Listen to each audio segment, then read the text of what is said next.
तो भोंदू ने हाथ से रोटी और छनाई बोली ये भी दो, ये भी गुरुजी की है, लाओ ये मिर्च गुड़ सब दो, ये सब गुरुजी को, ये भी मत खाओ। और सुनो, यदि हमारे गुरुजी से आपको प्रेम नहीं है तो हमको आपसे प्रेम नहीं है। कल ते अपनी गैयान को लेके कहीं और चरावे जाओ, होंगे तुम नंदन अपने गांव के, मेरे गुरुजी के पास नहीं जाओगे।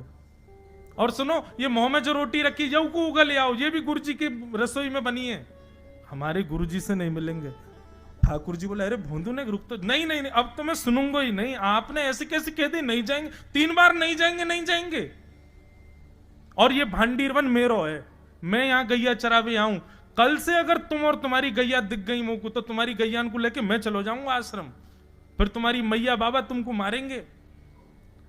ठाकुर जी बोले अरे भोंदू इतना नाराज?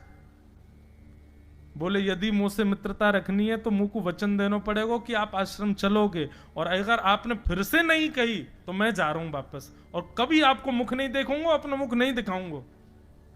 ठाकुर जी बोले इस मुख को देखने के लिए या संग के लिए लोग पता हो तो कितनी तपस्या करें। बोले जो तपस्या करें उनको मुबारक, तुम मुंह को ना चाहिए, मुंह ना मिलनो तुमते, मुंह कोई गरज ना पड़ रही तुमते, आज तक नहीं मिले, कल ही तो मिले हो मोते, वो भी गुरुदेव की कृपा से मिले हो, जाओ मत मिलियो, मुझे ना चाहिए तुम।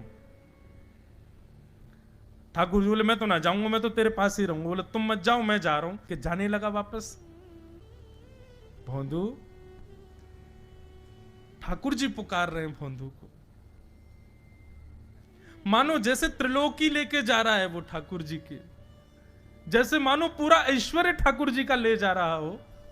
अरे भोंदू ने रुक तो जा। भोंदू बोला अपना मुख भी नहीं दिखाऊंगा यदि आप नहीं चलोगे तो। भोंदू थोड़ी दूर गया, ठाकुर जी को लगी वापस आ जाएगा, थोड़ी और दूर गया, लगा अब आ जाएगा, लेकिन जब भोंदू दिखना बंद हो गया हमारे ठाकुर जी विचलित हो गए, दौड़े भोंदू की तरफ।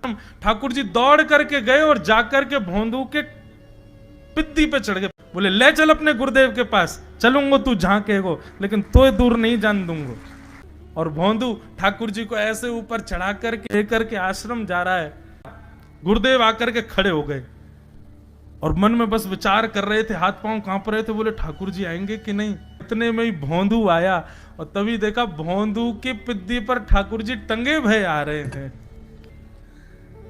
आज गुरुदेव ने जाकर के पहले भोंदू को प्रणाम किया, बोले जय हो, धन्य है तू, इतनी तपस्या की, इतना भजन किया, घर परिवार त्याग दिया, वैराग्य त्याग सब हमारे जीवन में, तब भी ठाकुर जी नहीं मिले। लेकिन वारे भोंदू, तेरी सरलता, तेरी सहजता, तेरा ये निर्मल भाव कि ठाकुर जी तेरे अधीन होके यहां आश्रम तक चले आए।